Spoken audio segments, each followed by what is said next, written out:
Verir ki insan Allah'ın emrini yerine getirirse ancak Peygamber sallallahu aleyhi ve sellem emirlerini yerine getirmirse veyahut da qadağalardan çəkinmirsə bu düzgündürmü? Yani din iki şeyden ibarətdir. Əmirlər və qadağalar. Hər ikisi olmalı. Hər əmirləri yerinə yetirməli və həmçinin qadağalardan çəkinməlidir ki, onun dini salamat olsun. O işi qaldı Allah'ın əmirlərini yerinə yetir. Peygamber sallallahu aleyhi ve sellemin yerinə yetirmirsə, yani Peygamber sallallahu aleyhi ve sellemin əmirləri tek ona ait değil. Yani o da Allah'ın əmirləridir.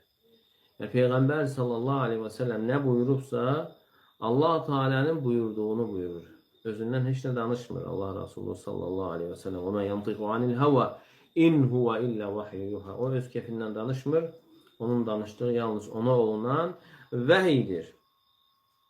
Yani Peygamber sallallahu aleyhi ve sellemin emirlerini insan yerine getirmese insan dinde sabit kalabilmez. Yani insanın dini elden gelecektir.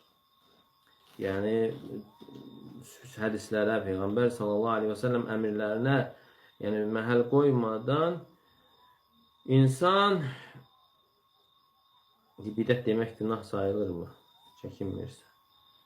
Bidat yani elbette ki haramdır. Yani insanın Peygamber sallallahu aleyhi ve sellem emirləri tərk etmir. Hatta Peygamber sallallahu aleyhi ve sellem bu barədə xəbər verib ki, vaxt gələcək, yani sizden biri taxtında oturduğu halda mənim əmirlərimdən və ya qadağalarımdan biri gəldiği halda diyecek ki, biz Kur'an'da neyi görürüksə halal, onu halallaştırır, neyi haram görür, onu haramlaştırır. Yani sünnəni kabul etmeyecek.